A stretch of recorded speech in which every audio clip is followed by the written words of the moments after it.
Hello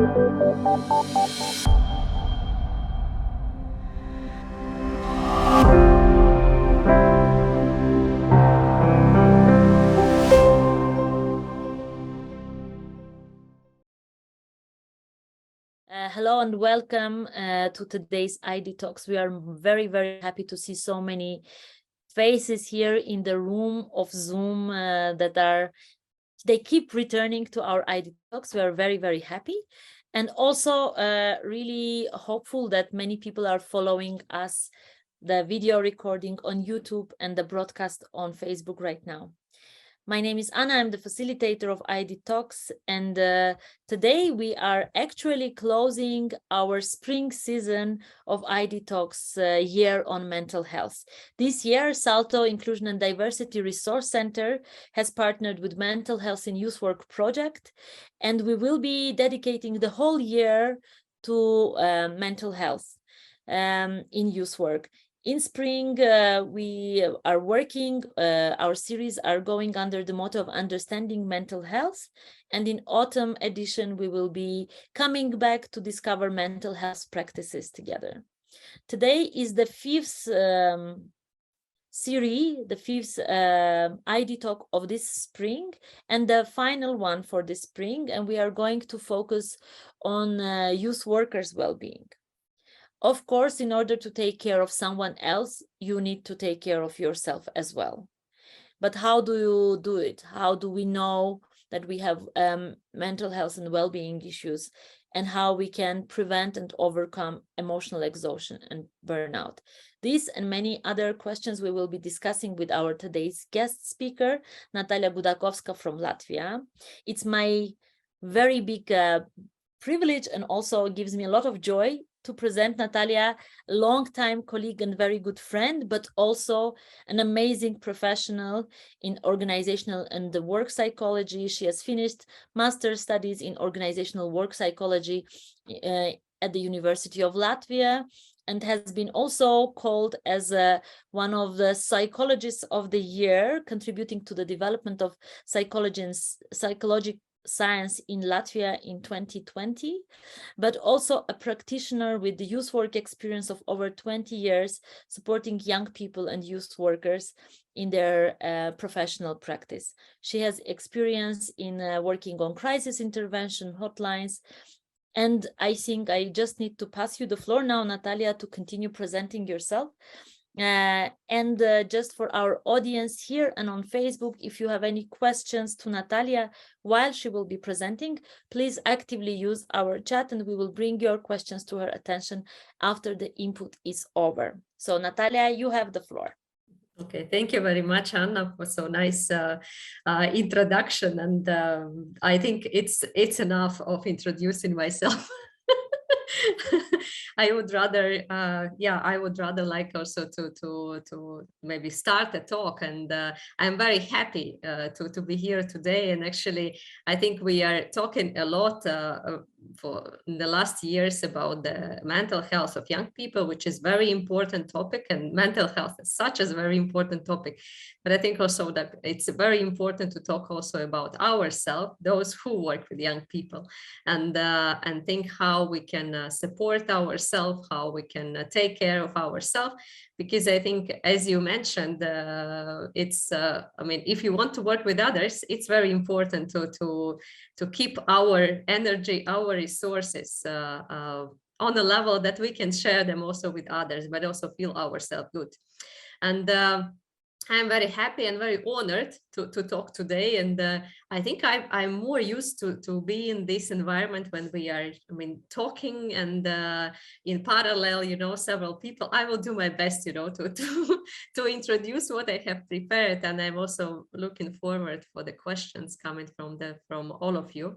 It's so nice to see that so many people here on Zoom, and I suppose that on the Facebook there might be even more people there. So yeah, and happy to hear and see your reactions and listen also to your questions, and let's have I hope that this talk will be valuable and be meaningful for each of you. And I might not be asking many questions to share, let's say, on personal issues, let's say, but at the same time, I think it's good if you're through today, you can do like kind of a self-inventory or check and see where you are, and take some ideas how to take care of yourself, because I believe youth work is so dynamic environment, and we are everywhere. I mean, we need to be everywhere. We need to do several projects at the same time, taking care of young people, of parents, of municipalities, of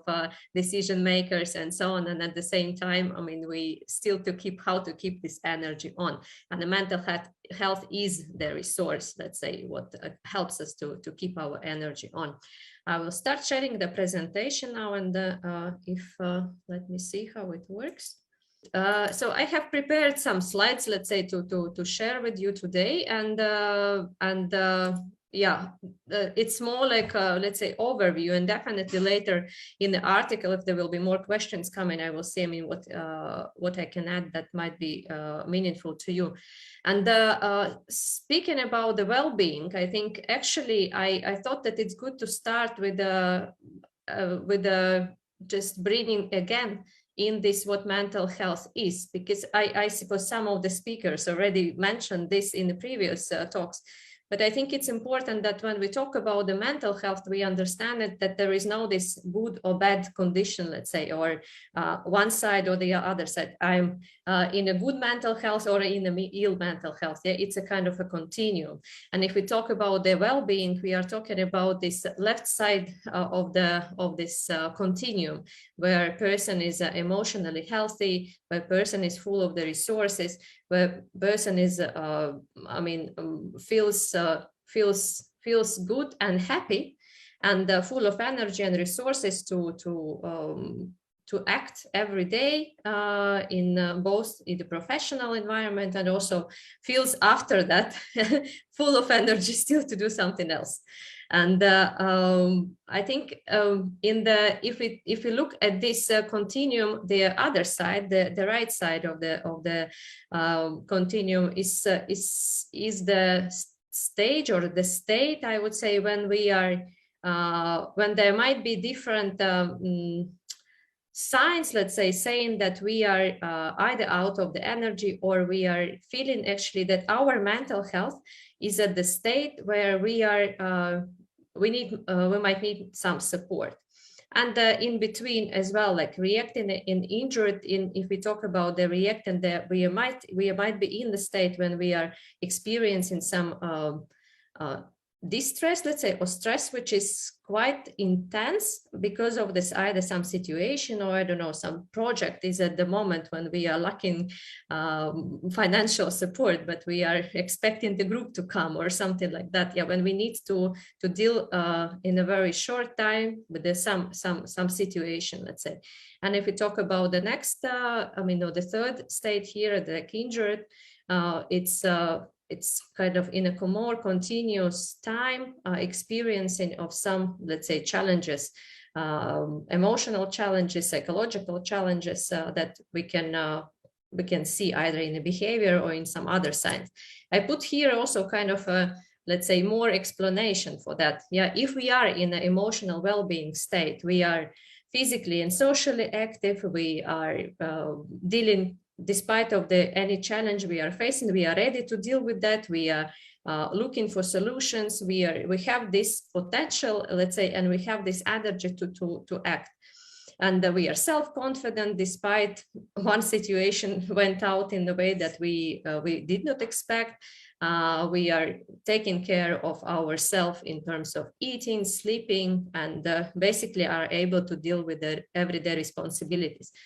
And if we move to the right side, yeah, more than then we see that there are other signs that might be a kind of a check-in points for us, saying like, okay, we are experiencing distress, which is a stress, which is we will come to the point also, like what is positive and negative stress is, but this is the type of the stress that kind of draining our energy.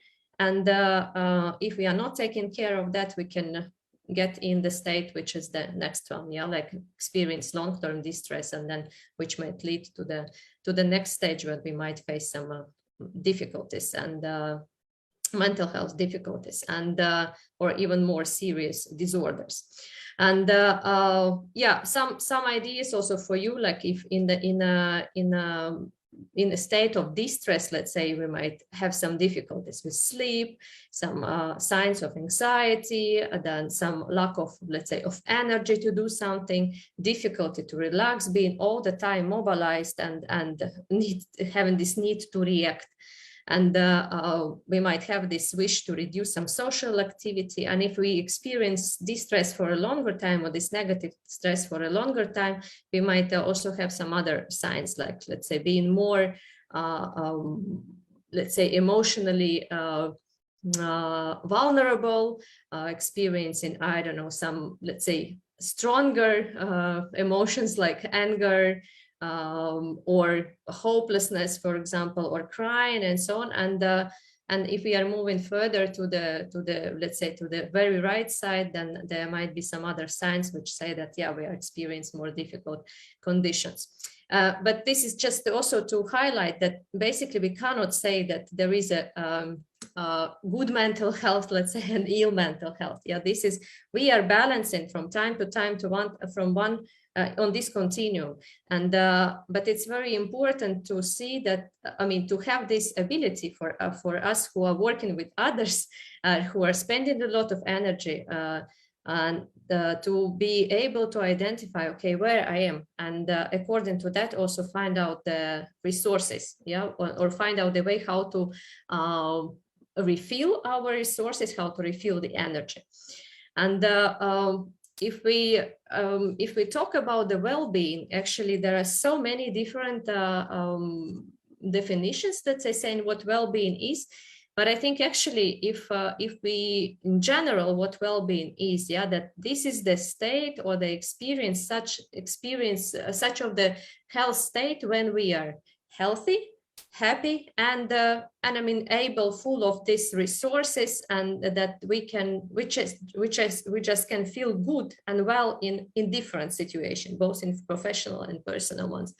Outside of work, I would say that we are satisfied with what happens around us. We have sense of meaning, sense of purpose. We understand what we do, and we are happy with what we do, and why we understand why we do that. We have this feeling of purpose, and we have ability to deal with the stress, yeah, of what we experience every day. Because if somebody would say, I mean, there is a discussion very often, is stress good or not? Yeah, I would say that we are experiencing stress every day. And basically this is undividable part of our life. And even then, if we need to make a movement, move a leg or a hand, this is a kind of a stress for our muscles. And this is the processes that happen in our body, in our brain, in our cells, and this is something what we experience. And actually, we need some stress to be mobilized and to live life. But the question is, how big is the intention of the stress and the amount of the stress, and for how long time we experience that. And therefore, I think that the question which very often I'm asking myself also, and I think this is important also to.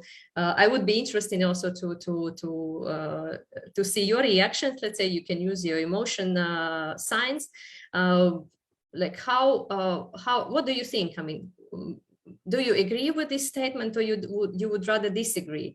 Like the statement, if I tell you that the work is good for mental health, would you agree with that or not? And if you think from the perspective also that the negative working environment, where it leads to the physical and mental health problem, or doesn't lead to mental health problem. So work is good for mental health, but a negative working environment can lead to physical and mental health problems. Do you agree with that or not? You can use your emoticon, yeah, in the chat and show me.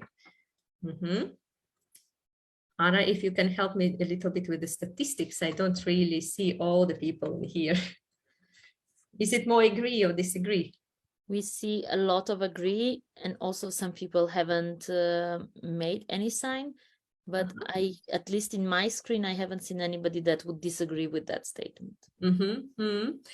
Yeah, I think it's I would say yes, that that work is very important for also for our, as part of the socializing, of realizing ourselves, realizing our aims and so on, and kind of self actualization and self-realization. And at the same time, the environment and the conditions might be the ones that are either supporting us, or they are basically can negatively influence our physical and mental health. And this is why we are talking about burnout. Yeah, and I think it's discussed for so many years, and it started to be discussed and mentioned. The psychologists and people from different, let's say, spheres started, especially psychologists started to talk about that in 70s. And but it's very interesting that it's already 50 years, even more, since that time, and this topic is actual, and this topic is important, and this topic is still on the top of the agenda, I would say, for the professions, which are for many professions, but especially for those who are what we call as a helping professions, like doctors, like teachers, like trainers, like police, people working in the police, and also youth workers, because I believe if we are every day working with the young people, we are every day, or we are working with decision makers and so on, we are all the time with people. And this can be recharging and can be inspirational, but at the same time, it can be also draining our resources. And if we talk about the burnout, it's also interesting that coming from country to country, this syndrome is considered or not considered as an illness. But it depends on the legislation in the country. If we look at the definition of the World Health Organization, it says that it's this is a syndrome that conceptualized as a result from chronic workplace stress that has not been successfully managed. So either it's for a long time, or it's too intense, or these coincidences, or let's say factors are put together. And what is important that also to say that if we look in the scientific literature, psychology, then basically the burnout is related mainly to the working environment. But I think in the recent years, so much there is a round of talk, a lot of talking about burnout also in the education and academic environment, and also in families because of the COVID, and when parents had to stay, or like parents burnout.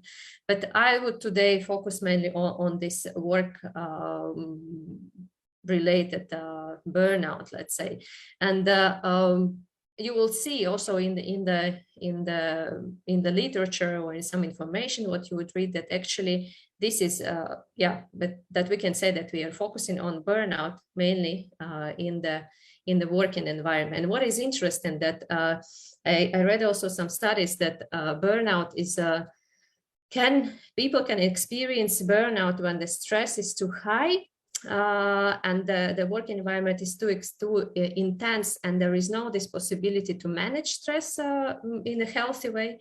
But at the same time, if the people don't have any responsibility, and they're kind of bored, and don't have anything where they're responsible for, it might also bring to burnout. Yeah, but we are very often talking about the one where the stress and the dynamic is so intense that we are more, let's say, getting in the risk, let's say, get in this state because of the intensity of work. And some of the statistics, from the global consultancy companies, let's say like Deloitte, are saying that actually around almost 80% of the respondents of the survey, what they did in 2022, mentioned that basically they have experienced burnout in their current job, or I mean, actually, some of the people mentioned that they have have experienced it for several times, not only once. And yeah, it's in like Gallup, also another company which has some consultancy, let's say, provide some consultancy and also do some research. They are in their studies, I mean, they found out that every fourth employee has experienced burnout at the workplace, and I mean, almost half of the people feel from time to time feel the signs, yeah, or can recognize the signs of the burnout.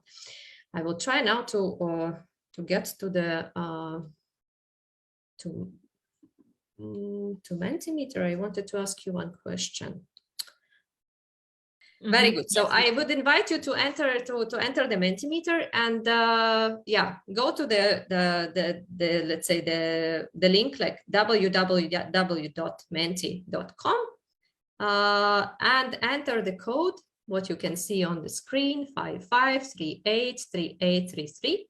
And please, yeah, put your, let's say, share your experience here. I mean, how have you ever experienced burnout syndrome? I mean, according to we haven't discussed at this moment the science, yeah, how we can recognize it, but it's very interesting to see where we are at this moment. So I see 8 people already there. Yes, 3 of you mentioned, or 4. Yes, then 5 not sure if that was a burnout. Some people mentioned several times. I think it's also very interesting. I didn't put the statistics in here, how it is in the countries. I'm not even sure if I can find it somewhere, but I think it would be, I would definitely suggest you to look on your national level in how the burnout is defined in your country. That I know that in Latvia, for example, we have this syndrome defined also as an illness. And for example, if the person experiences the symptoms and visit the doctor, they can also get let's say, they justified this stay at home for that reason. But in some countries, I know that this is a kind of medical condition, but it's not an illness. Yeah, so it's from country to country, it differs. Yeah, statistics, I would say it's more than half of voted people saying, yeah, that it's either yes or yes for several times, which is, I think it's quite a burning burning issue, or kind of ringing a bell, I think, because for us who are working with young people and who are working with other people, I think it's very important that these topics are that we are taking care of them, but they also brought in let's say, in a more discussion and see how we collectively also can react on them. Thank you very much for sharing that. I will try get back to the presentation. So you can see it now, right? I also will include also in the article, I included in here some studies on Europe, also from Germany, from Sweden, regarding the burnout, and actually from recent years, from 2020, 2021, 2019, like before COVID, during COVID, I couldn't find like the 2022, but all of those from the previous 3 years. They say that actually around 30% in one or the other country of the youth workers, let's say, who were involved in the studies, they experience burnout because of different reasons. So let's see, let's go through the signs, and let's go through also the let's say some let's say ways how we can take care of ourselves, how we can react or take and think also from the organizational position how we can react in these situations. Yeah, how what the organizations can do, how the organization can support also the youth workers. And I think also what is burning kind of or ringing the bell, that if we look at what happens in the youth work in the youth work environment with the youth workers in the organization, I mentioned already, yeah, that the environment is very dynamic, but I think that this is also the reason why the youth workers are changing. Yeah, maybe in your country it can be a bit different, but in Latvia, again, if I think of the youth workers, these are the people who are staying in the organization for 2-3 years. They are moving further, and I mean, this changeability and the turnover of the staff in the youth centers and the youth organization is very I mean, quite high, and this is also the sign saying like, okay, why maybe this is just the first step, but I wanted to enter and I wanted to move further, but at the same time, this is something which is which can tell us also that possibly this environment is where we are. I mean, the people are drained, people are out of the energy, and we need to think like how to make the environment or more friendly or healthy, or how we can also what we can do, what kind of interventions we can offer in the organizations. And to explain also what happens with the body and the situation of stress, I put here a graphic. Yeah, and it's when I mentioned previously that the stress is important part of our life, it is so, because if we look at this curve, let's say, yeah, then what happens if the x-axis is a stress level and the y is the performance, then we can see that basically that to get into the level of the quite high level of the performance, we need a kind of optimal stress amount. Yeah, and definitely for one or the other person it differs, but if we are living in a situation when we are the stress is quite intense, I mean, at some point we still get tired, yeah, or this kind of a fatigue, and we feel that. And then the question is if we realize that, if we react on that, because if we react, that's okay, totally fine. We recharge our batteries and we can stay again in this mode, yeah, optimal one. But at the same time, if we are not reacting and or the situation does not allow us to react, or I mean, we don't put the boundaries and so on, then we can get in the situation of being exhausted, let's say, and further, if we are not reacting, we can get in the situation of, I mean, experience anxiety, panic, anger, and so on, and then which in the worst case can lead also to the burnout. And for different people, let's say the reactions of the body are different, how we feel it, and what are the signs of that they differ from person to person. But we can look at, I mean, there are 3 main signs that can let's say that are telling us that there is let's say movement to that right side of the continuum, that we are in a risk, let's say, to get in a situation of the burnout. I mean, this is what happens without our motivation. Yeah, that motivation drops down, that there is an issue also with the physical, let's say, exhaustion, that a good specialist loses an interest and motivation in the work that they liked and that inspired them. I mean, that what happens in work conditions, it causes anger, regret, hopelessness, sense of meaninglessness, and they want, I mean, and this wish to distance yourself from the others. Also, the other, let's say, signs which might tell us about the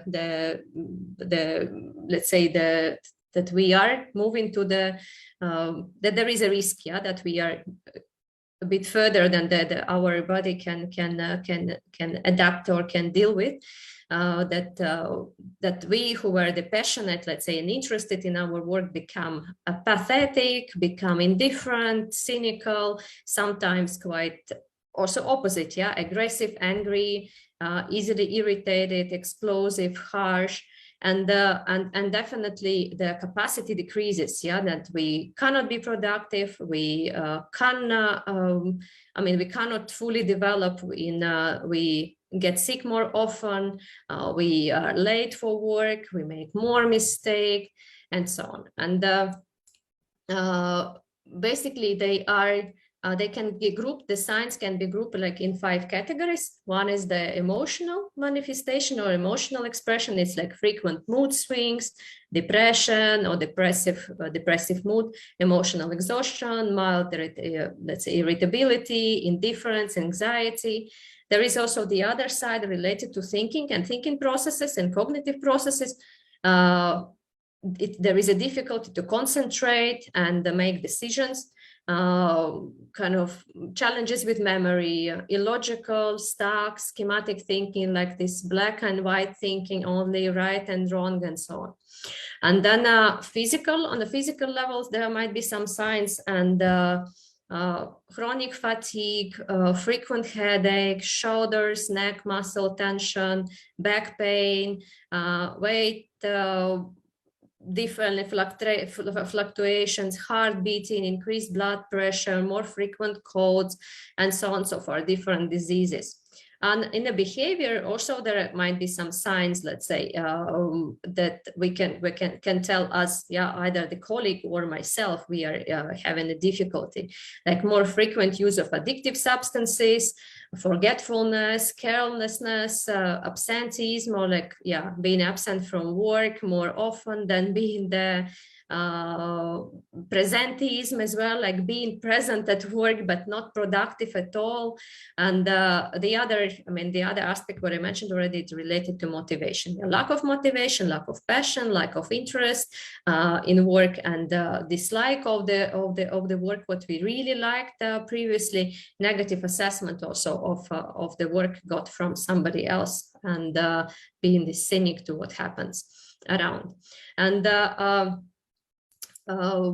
yeah, in the studies what I included in here, I mean, you will have also in the articles, you can further study it more, let's say, in details. But I think it's very interesting that what I wanted to highlight from the studies, that actually that there are different reasons, yeah, why people are experiencing burnout. Some of them are related to the personal factors, and some of them are to the environment or to the conditions, let's say. And in these studies, you can see also that, let's say, the workload, job insecurity, unclear aims, or unclear responsibility, lack of support, and these are the factors coming from the environment that might influence or put people, youth workers, in the risk situation of getting, let's say, getting burnout. Yeah, and also prestige of the work, prestige of the profession might be also something that influence people. I made also the summary of the personal factors and environmental factors, demographic factors, and if you can see also some personal factors, I mean, what kind of what is related to us, let's say, ourselves, these might be the ones that kind of can be something that make us more vulnerable, yeah, in this situation. Problem with self-esteem, workaholism, not respecting your needs, let's say, and desires, not being able to put the balance, let's say, between what I want what I realistically can do. And this, some people have this internal need to compete all the time with someone or with yourself. And this also can bring in this situation that we are spending a lot of energy. The need for control of the things, fear of success, fear of failures, let's say inadequate demands for yourself, for your work, perfectionism, and passivity, also inability to make decisions and so on, and ability also to delegate responsibilities. If you look to some demographic factors, definitely it's very interesting also that in some of the studies, yeah, they say that basically more younger professionals are more often occurs in a situation of the burnout than the ones who are more, let's say, mature or of the older age. In some of the studies I read, actually also that women are more vulnerable to that syndrome, but actually more studies say that there is no, let's say, the risk for both genders or for both sexes is more, or for despite of the sex actually, or the person is more. All the people are vulnerable, I would say. It not divided into one or the other, or the, I mean, to her, him, they, or so, that all the people are in the risk of that if the situation not taken care of. And also let's summarize in the environmental factors. It's important to say that the communication problems in communication can be a risk factor, unclear division of responsibility, unclear aims, and low social prestige of the profession, what I mentioned already. Some, I mean, all the work that considers working with the situation and trying to solve the problems which are unsolvable or partly solvable. People need and this feeling that, okay, I did something and there is a result. And if you're all the time in this situation, it might be also something to take care of, especially working, I don't know, in the crisis centers or working with the victims of war or some conflicts and so on. So this might be also very factors which are important to take into consideration. Emotionally intensive work with people, ambivalence of social roles, and problem dealing with the administrative things and administration in general, and lack of the support at work.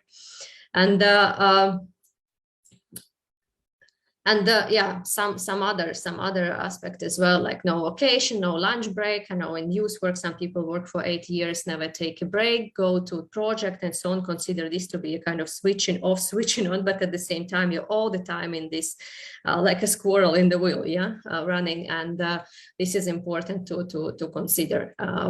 Yeah, it's also a kind of sense of danger and some other, let's say, unsafe feeling of being in the unsafe situation, in unsafe conditions, overload, and all the time deadlines, lack of time, and so on. This can be also risk also of infection and I mean, kind of some risks that are influencing our life or our health. This can be also very, an important factor. And what to do? How to strengthen and how to prevent. There are different levels: individual level, organizational level, policy level, strategies, collaborative approaches, and so on. I kind of made also summary on some good practices from the organizations from Europe. I didn't mention here the name of the organization, but possibly you can also share later between yourself, or maybe together we will see how we will organize the talk. But it's some of, let's say, key important points here is it's, let's say, to be able to together to organize, let's say, workflow have a flexible schedule, and see what type of work schedule is more convenient for the person, because understanding that in some time you need to focus a lot when the deadlines, when the projects are there, in some time there is a less maybe intense, to see how to balance that.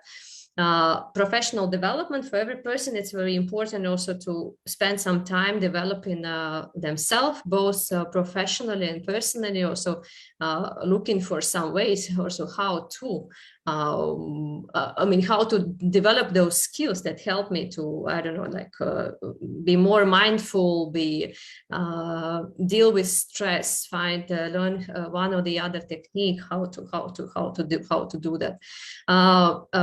Build a system of support among the staff, and maybe some wellness program in the organization. Yeah, like what kind of services or kind of peer group support, kind of employee assistance programs, if possible, maybe to organize with the municipality, let's say, or yourself. What maybe these are vision group, or maybe these are supervision group. Yeah, what you can organize in your organization. And clear communication, goal setting, to be clear what we are going to do, when we are going to do, who is responsible, because when everyone is responsible for somebody, it can be that no one is responsible. If for someone, it can be that I'm responsible for everything, and setting the priorities and so on. So it's very important. Yeah, and peer support network, it's also, as mentioned, can be either cohesion groups, when you are supporting each other, dealing with discussing some difficult cases, let's say, or challenging cases, and sharing this experience, how you dealt with that, or getting some insights from other colleagues who had this experience previously, or being part of the networks of the youth workers, or someone else who can support you. And I see Anna also appearing already on the screen, but I still will show a few slides for. No, take your time. I was okay, just thinking, because I think in the organization, to build this system, let's say, of support, it's important. But also, what is very important, that we are taking care of ourselves by ourselves, that because no one can know ourselves better than us. And at the same time, I think this is basically kind of a responsibility, I think, to take care of yourself. And some ideas, yeah, for you here, how to take care of yourself. Like plan working hours. It's very simple, but at the same time, very often not so simple. And I think it's a good reminder. Take care, let's say, take care of your plan, take care of your working hours, observe breaks, that you have breaks there, plan daily routine also in your calendar, regular meals and full sleep, and find time also for some interest, that hobbies, so they are. And if people say that my work is a hobby, I would say still find some hobby outside of your work, because still then you are still thinking on the work. There need to be something that help you to switch off from the working time, and thinking about some working topics. Yeah. Try to maintain also good relationship with colleagues and with people around, because there are many studies, and I think one very interesting study, which was maintained for 80 years, like a longitudinal study, saying that basically those people who are having this good relationship and kind of support network around, social network around, they are the ones who are more happy, more healthy, both emotionally and actually physically as well. And don't worry about the things you cannot control. You cannot control everything. And even though you think that you can, you cannot. And try to find some time also for learning, for improving qualification, and also talk in the organization if there is a need to change something. think on some physical activities, reflect on the values, what is important for you, why you do things in your life. I mean, why it's important for you. More you are aware of yourself, I think more it's helpful. It's easier for you also to understand when I need to put break, when I need to take break, where I need to set boundaries. Maybe it's going too far. I want to help all the colleagues, all the clients, all the I don't know, young people and so on, but at the same time I am just as I am. I cannot be more than I am. So put priorities and practice find some activities that helps you to relax and mentally, let's say, and emotionally. I don't know, for somebody it can be, I don't know, yoga, some meditation. For somebody it can be just walk in the forest. For somebody it can be something, I don't know, going by bicycle somewhere. Yeah, it's very different. For somebody it's running. But I think it's recommendable for everyone to have this kind of a self-care plan. What to do if I feel like that? Okay, what are my signs that tell me, okay, I need a break, yeah, and or I need to stop at this moment and do something. Yeah, so it's there will be some also ideas for you later to what you can explore, some exercises, record it, and you can practice yourself with the others in the organization or by yourself. Or I mean, you can look for some other. It's just these are just the ideas what you can use, and if you need help, just ask. Don't think that this is something which is normal, yeah, and to feel emotionally drained. And it's not about the weakness. It's not about the being I don't know, shy, being lazy, but it's about ourselves. It's very important to take care of yourself. And if you feel that you need some support, get to your colleagues, find some specialist, or look, maybe there is some I don't know, the emotional support network hotline in your city, in your country. If there is not, there is maybe a good initiative to start something like that, or in the youth worker association or something like that, or maybe just in your organization you can support each other. Yeah, so I think that here I can stop and open the discussion, let's say, and give the floor back to Anna, who tell us how we continue. And maybe there are some questions in the chat. Yes, Natalja, thank you so much for the input. It was so structured and a little bit scary also, because I was like, oh my God, maybe I should just switch off the Zoom right now and go on vacation, because I have some of this. I was ticking some mental boxes, and I think that's not very healthy. Need to take care of that. We have some questions in the chat and also some suggestions. And also for our audience to know, we are passing the chat later on to our speaker, and they are using it for enriching the article that they are preparing as follow-up. But just to bring it to your attention now, so one of our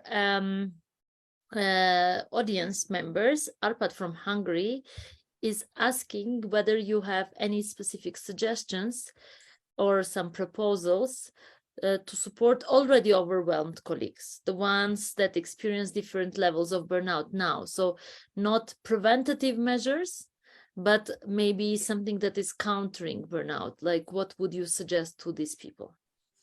I think it's important to show. It's a very good question. Thank you very much for that. I think it's very important to show that you see that there is something, what happens, that that person experienced some difficulty, and that you are taking care, that you are not indefinite, let's say, to that, I would say that it would be to find the right moment, maybe not in front of everyone, yeah, but just to approach the person and talk to person. Definitely, you never know, I mean, what the reaction will be, and if the person will be open to open to this discussion and to this talk. But I think it's very important that if you see that some of the colleagues experience that you approach them and say that, I mean, it's I do care what happens to you, and I see that in the recent months, or last weeks, or last couple of months, that it seems that you are experiencing some let's say some challenging situation, or I see that you feel either sad, I don't know, or you feel overloaded, and do you want to talk about that, or shall we talk about that? I mean, I think it's very important to show, yeah, that you care, because I think it depends from country to country, but still I think this stigma of having some mental difficulties, it is there, and people don't want to talk about that. They don't want to bring it up because they feel shy, or they don't want others to overload with their difficulties, or they are shy to talk about that because or they feel ashamed, that they feel like that they are kind of weak because they cannot deal with that. You have to be strong to deal with that. In some there were some messages, I think, in previously, at least but still I think in some countries it exists, depending on the culture what is there. But I think it's important to show that there is that you see, and maybe think what you can suggest. I mean, if you can offer your help, if you can help, yeah, in any way, or maybe person will tell, okay, thank you very much, and it will be already the relief that you see.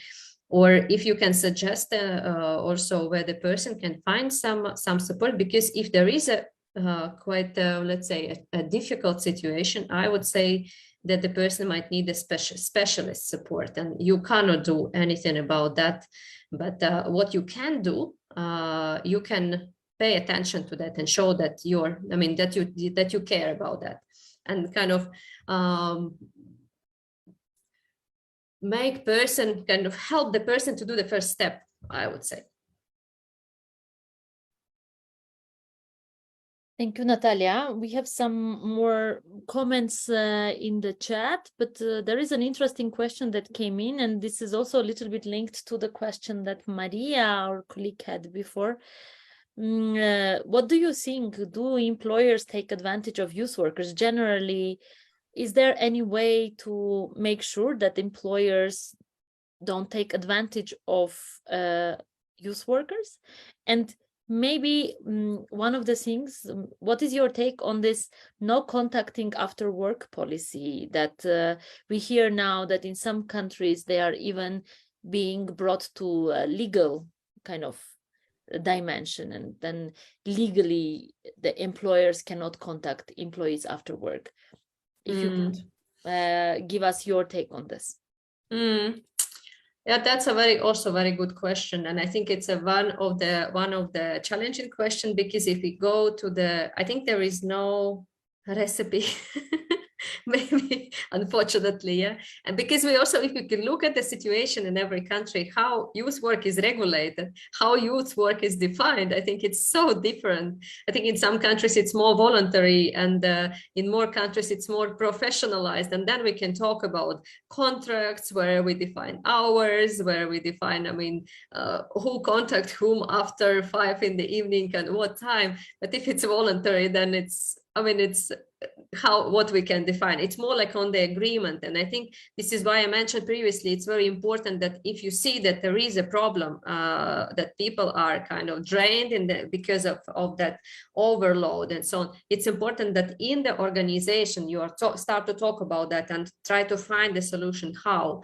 Because I don't believe that there is just one person who would need to be contacted, let's say, in the later hours and so, or on the weekends and so on. I think we can see how we can diversify, let's say, this load, and divide that everyone then would be would take a little bit, yeah, that it wouldn't be on one or the other person. But I would say we shouldn't be silent, and we shouldn't just take it as it is and live with that. But I think it's important to talk about that. And I think in many countries there is this initiative also to regulate more youth work, which is bringing more clarity in the profession, making it a profession, let's say, and also kind of also the tools and instruments, how we can put some boundaries as well. But on a personal level, I think it also we should be aware, I mean, where our boundaries are, and to put them. I think it's this wish to help everyone and be good to everyone. It's very good, but at the same time, we have to be good also to ourselves. So basically in our group, we talked about, as a younger generation, that often we face talking to older people, basically the idea that burnout isn't really a thing, that mental health isn't really a thing. So basically we were wondering, how would you what would you tell us how to open up, like, maybe the conversation with people from the older generation, to make them aware that this is an issue that should be addressed and that we should work on, because as a society, we shouldn't just be like, okay, yeah, I mean, it sucks, but live with it, but to actually help each other improve. Thank you, Esther. And I would suggest that we collect all the questions and comments first, and then give Natalja time to address them all together, one by one. And next group, anybody else has questions, comments from their discussion? So we had a conversation about quite a lot of stuff, but there was the question coming up, how to help nurture or maintain a culture which is more supportive of mental health and can prevent burnout. So changing the culture and maintaining a healthier culture of mental health. Thank you. Thank you very much for the question, Arpad.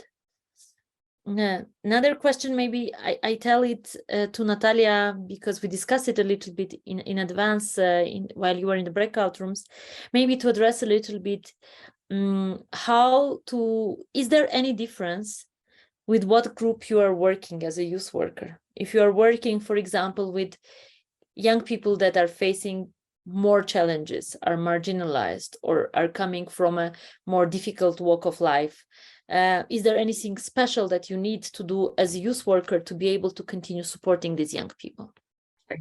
Yeah, we had just one question, and also the presentation was really detailed, so it was a bit hard to find a question at some point.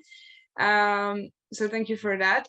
We wanted to ask about the optimum stress that was mentioned. Like, what are the signs to know, like, if we are crossing the line to too much stress and the optimum stress, like how to stay on top of that curve in a way? It's a question. Thank you. Thank you. And we have a question from Terry as well. I think one of the things, and I think Arpad and another group member in ours has been out of work from youth work for about seven months. And I think the important thing that we took out of youth work, I've never heard it mentioned once or in any presentation, is that word fun, F-U-N. Have we lost the fun in youth work, where we can smile and feel good about ourselves? Because quite often youth workers don't have that feeling about being good about themselves. Does that make sense? So I'm asking the question, is it important to have fun in youth work and to feel good about yourself? Believe in yourself, believe. Is it important to believe in yourself, right? Your question. And have fun in youth work. And have fun. Because okay. we have a feeling that the fun in youth work is lost somewhere. So Natalja, I will not be taking more questions, because I will it looks like a task of answering all of them in like 5 minutes, please. Yeah. Okay, I will try. The first one was about how to address the older generation, right? That's a very good question. I think to talk, to bring the information up, let's say, to raise the questions and to have the discussions about the topics, about the mental health and the importance that this is as important as a physical health. Yeah, if we have some I don't know, cut finger, we go to the doctor, or I don't know, heart ache or headache, we address the doctor. But I mean, if we are experiencing mental health issues, it's also important to address. I think this the discourse is already there, and it's in some case, even I would say in some countries we say, or at least, I don't know, it's from Latvia or some other countries, we also sometimes say that, isn't it too much of talk about mental health? I think also, I think some phenomenon what we start to face now with young people, especially, that they start to put diagnosis from all the information what is around, and the question, it's not only about the young people, also about the adults. I think it's to some point, I think there is already a lot of information, but we need to continue to talk about that. And then we see, I mean, what is becoming, I mean, what is appealing at this moment. I mean, if we see that there is this point that people start to pay attention, but they don't, I mean, they don't get into very details. I mean, we need to talk about these details. I mean, what is important at that moment? The continuation of this discussion, of the discourse on the let's say public, it's important, yeah. And I think at some point, someone can like it or dislike it, but there is this discussion. So I think it's important to continue to talk about that. And I don't know, the recipe, maybe there is the only one, unfortunately. Then the other one is how to nurture the culture of mental health. I think one is like that we are taking care of ourselves. I mean, this is already important, that we start from ourselves, and then we also share with the other colleagues how we do that. And then, I mean, we start from ourselves, because expect that it will happen just by itself, it wouldn't. I think we take care of ourselves, and then we look on further, broader, yeah, in how in the organization we can do at least small steps. Yeah, maybe it's difficult to build this culture of mental health in the organization, let's say this in a very constructive and structured way, but maybe we can have at least once a month meeting with the colleagues, discussing what were the challenging situations during this month, and how I dealt with that situation. What did you do? Did you experience something else, something similar like that? And I think this can be a good starting point. And there we don't need any financial resources. We don't need any, let's say, some other resources. Yeah, we can start from that, and then see, I mean, how we can, what we can do further. Yeah, and what are the needs further to address. I mean, just the first step, an idea. Yeah. Then for the differences, working with different groups, I think especially the big risk of the burnout is when we work with I mean, for those youth workers who work with the groups of people who are in more traumatic, let's say, experiences. We can think of the people who are experience violence, or refugees, or I don't know, victims of war, and so on. I mean, because we are connecting with them, we are we are living in a way their emotions, yeah. And I think what is more important in this situation, I would say that definitely there needs to be regular these supervisions, or some kind of the groups, let's say, where you have a chance, I don't know, in psychology we say to ventilate, the emotions, yeah, that you talk through those emotions, what you live, you get them out of you, you are not living with them. And for example, in the crisis center somewhere, it's usually the practice is a very important practice to have the supervision every month.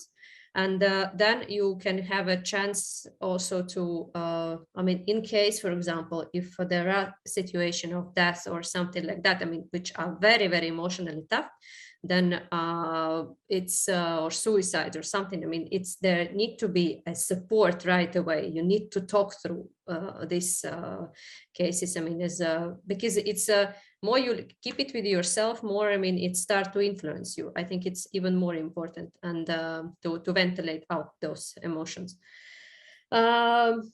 Yes, then for the optimal stress, it's so good questions. If I would have an answer, That would be so fantastic. I think for every person it's different, but I would say, if I do you remember this continuum, yeah, what I showed? I think the optimum stress would be still in the left side of the continuum. I mean, where there are challenges, there are tasks, there are aims, but there is also energy, there is this self-esteem, let's say, and self-confidence that you can deal with this situation and with any situation that comes.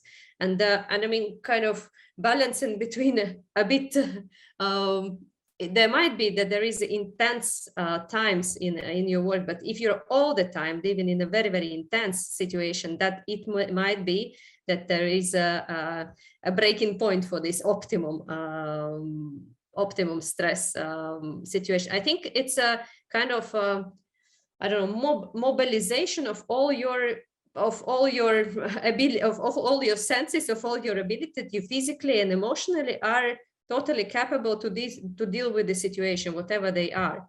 I mean, and if at the moment when there is not enough of rest, or there is not taken care of, I mean, of emotions, for example, or so, then there can be a moment that we start, okay, think in boxes, or react on some situation when it's where we could just okay, listen to that, but we start to be emotionally stuck in that, and so on. So it's kind of a mobile state of the body and of the mind, that we can an emotion that we can react despite of the, and if we don't know how to, we still will have this belief that we can do. And I think this it's very important, yeah, Terry, what you said, to have fun, enjoy what you do, and I mean, and this confidence that I mean, I am doing that because I mean, I have my also why I do that and why I do like that. So it's very important to enjoy what you do. I think this brings important, it brings this energy, it brings these resources back. And even if you experience quite a challenging situation, I think even in that challenging situation, it's important to do something what you enjoy. Not necessarily in work, yeah. If in the working time, in the professional, let's say, side, you have some challenging time, then you can do something what makes you happy, at least just for a moment. A small talk, sip of water, I don't know, dance, listen to music, what you like, or I don't know, somebody's knitting, somebody's going out, yeah. But just something simple that brings you this feeling of nice, yeah, or nice feeling. I think, yeah, if I can like put it like that, I will think maybe I can add something to the article, how to reflect also on these questions, and to the article, maybe some ideas for that support, especially working with the, let's say, more traumatic or more challenging groups, yeah, or the groups of young people who are facing more challenges, yeah, then yeah, I will add it to the article. But overall, I think thank you very much for today's discussion. It's wonderful. It's very interesting. Also, the questions what you are asking. Thank you very much for that. I think Anna, you are muted if you're. I did the same like everybody else is doing. I have seen that we have another question in the chat. And it's a really interesting question about lack of resources and lack of people in the organizations, and somehow this objective reason that is increasing level of stress. Do you have maybe a 2-sentence suggestion on that? And then we will be closing the day. How do we approach this objective problem of little funding, few people, big expectations, higher stress? I think it's important to address this topic on a more structured and maybe policy level as well, because I think if you would have also support for youth workers more kind of regulated as well, and some financial support also provided for that, and that as a necessity, I think it would be a great support already for the youth workers. But I understand totally that this is a kind of there is a challenge, yeah, in the resources, in the limited resources, in the how to make the environment healthy if there are so many kind of boundaries, or there are so many challenges, yeah, or difficulties also that what the youth workers need to face actually, yeah, every day. I think we need to bring it up. I mean, more research is coming, more data is coming. Take this data, which says like the problem is that it's not just that we are one person or the other person tells about that, and then look also for the opportunities. I don't know if from the European programs to do some project would help to highlight that there is an issue, yeah, and to develop some either tools or develop some intervention practices, share these practices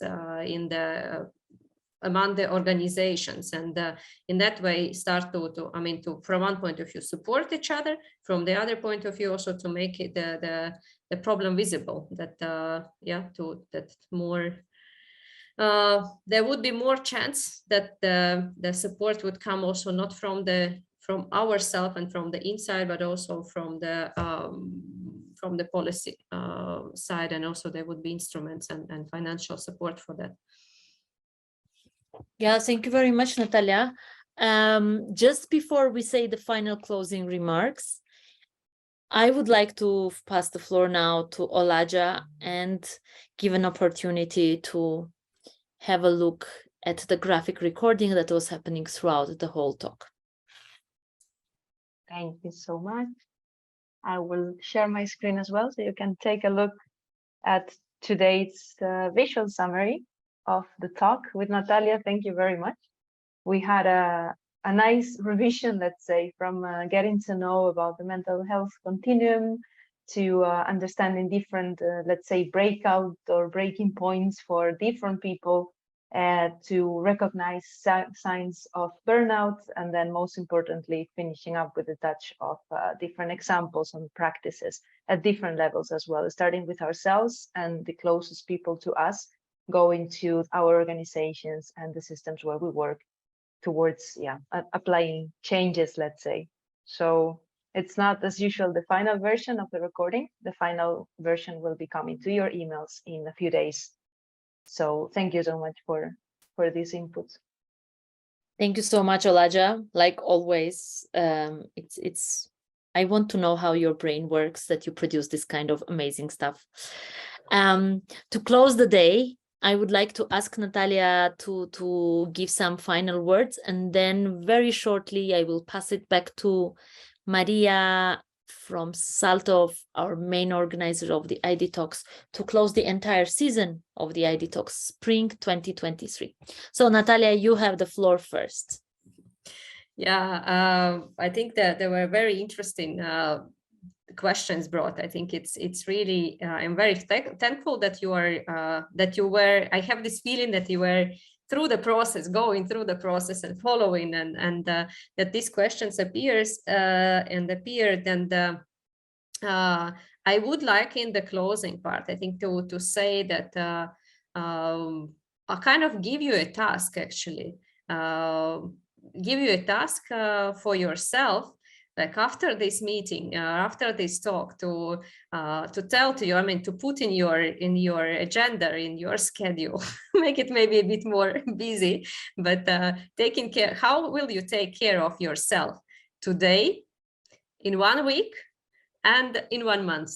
So put it in your calendar, specific things. I mean, what you will do today, in 1 week, next Wednesday, yeah, and then in 1 month. what will you do to take care of yourself? And I believe that, I mean, if we are, I mean, we cannot avoid this challenging situation in our life. Like, it's like, you know, similar like with waves. Waves are coming, we cannot stop them, but we can find a way how to be with them, how to be in them, how to navigate through them. So it's find your own ways and enjoy what you do and take care of yourself, find your way. So Maria, we are finishing an entire season. It ran by so fast of idtalks dedicated to mental health and well-being. What is awaiting us? Yeah, autumn is just around the corner, though the spring didn't start yet, at least in Belgium. It doesn't feel like spring. But first of all, I really want to thank you all for being with us the whole season, for sharing also your worries with us, for being open and vulnerable also with us. I think also we all learned how important is that, not to be shy to ask for help, and to show that we are also all just human beings. And not superheroes, at least not every day. And so we will continue working on this and talking about mental health in youth work from autumn as well. The focus will be a bit different. We will look more into the different practices in youth work. So how it's really done. We will look for some really inspiring projects and initiatives across Europe and beyond, and hopefully bring them to you starting from September. We will keep you updated. I also really want to thank to all the guest speakers who made the time to share their experience and knowledge with us. Yes, from February, I believe we started in February. And yeah, please put in your agenda every day something that brings you joy, and keep on doing it till September. And I hope that this series brought you some clarity on what the mental health is and how to take a better care of yourself and young people you're working with. So yeah, thank you all, and thank you to the great team of mine who made this possible. Thank you very much, everybody. See you in autumn. Yes. Thank you. Bye. Bye-bye.